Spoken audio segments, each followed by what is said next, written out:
UDF-ന് വലിയ ആത്മവിശ്വാസം പകരുന്നുണ്ട്. UDF ഒറ്റക്കെട്ടായിട്ട് ഈ കാര്യങ്ങളൊക്കെ ആയിട്ട് ഒറ്റക്കെട്ടായിട്ട് മുന്നോട്ട് പോകും.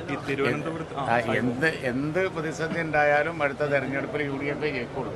അതാണ് ഇപ്പോൾ ഞങ്ങൾ പറഞ്ഞത്. പ്രതിസന്ധിയൊക്കെ പലതുകൊണ്ട് നിങ്ങളൊക്കെ വാർത്ത അങ്ങനെ കൊടുക്കുന്നുണ്ട്.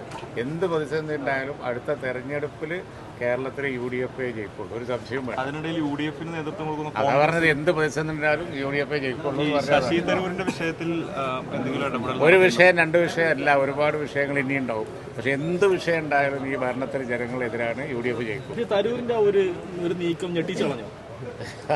നിങ്ങൾ കിട്ടിയോ? ഞങ്ങൾ ഞെട്ടി. ഈ തിരുവനന്തപുരത്ത് ഇന്നലെ ഒരു കൂട്ടക്കൊലപാതകം നടന്നിട്ടുണ്ട്.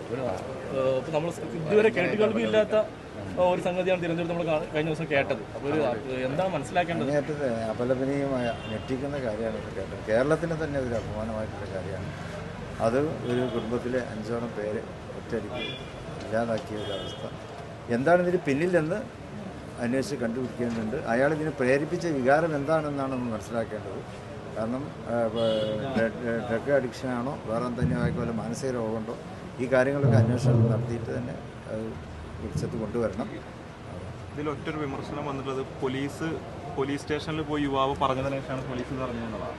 ആഭ്യന്തര വകുപ്പ് അറിയാതെ പലതരത്തിലുള്ള ക്രിമിനൽ പ്രവർത്തനങ്ങൾ ഇവിടെ നടക്കുന്നു എന്നുള്ളതാണ് പ്രധാനപ്പെട്ട കാരണം. അതൊക്കെ തന്നെ അന്വേഷണ വിഷയത്തിൽ പെടുമല്ലോ.